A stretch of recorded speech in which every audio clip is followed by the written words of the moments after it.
On the face of it का हिंदी सारांश। यह नाटक सूजन हिल द्वारा लिखा गया है। इसमें डेरी नाम के 14 वर्षीय लड़के और मिस्टर लैम्ब नाम के एक बूढ़े व्यक्ति की कहानी दिखाई गई है। दोनों शारीरिक रूप से अलग हैं, लेकिन उनके जीवन के प्रति दृष्टिकोण बिल्कुल अलग है। डेरी का आधा चेहरा बचपन में तेजाब एसिड से जल गया था। इस कारण लोग उसे घूरते हैं, उससे डरते हैं और उसके बारे में बुरी बातें करते हैं। इसलिए वह लोगों से नफरत करने लगता है और अकेला रहना पसंद करता है।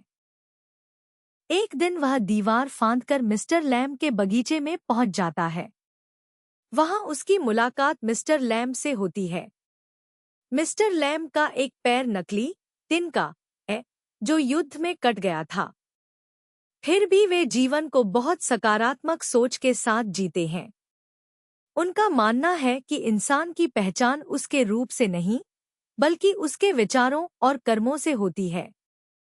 वे डेरी को समझाते हैं कि दुनिया बहुत सुंदर है और उसे लोगों की बातों की परवाह किए बिना खुलकर जीना चाहिए।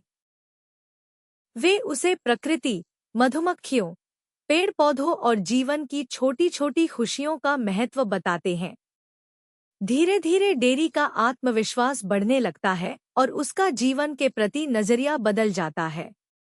जब डेरी घर लौटता है तो उसकी माँ उसे दोबारा मिस्टर लैम्ब के पास जाने से मना करती है।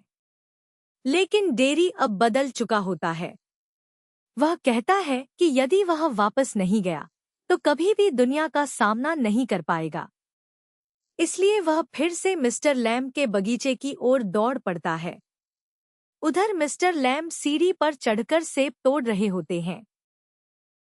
अचानक उनका संतुलन बिगड़ जाता है और वे सीढ़ी से गिर जाते हैं। जब डेरी वहां पहुंचता है तब तक उनकी मृत्यु हो चुकी होती है। डेरी उन्हें देखकर फूट फूट कर रोने लगता है। उसे एहसास होता है कि जिसने उसे जीवन जीने की नई सोच दी, वह अब हमेशा के लिए उससे बिछड़ चुका है।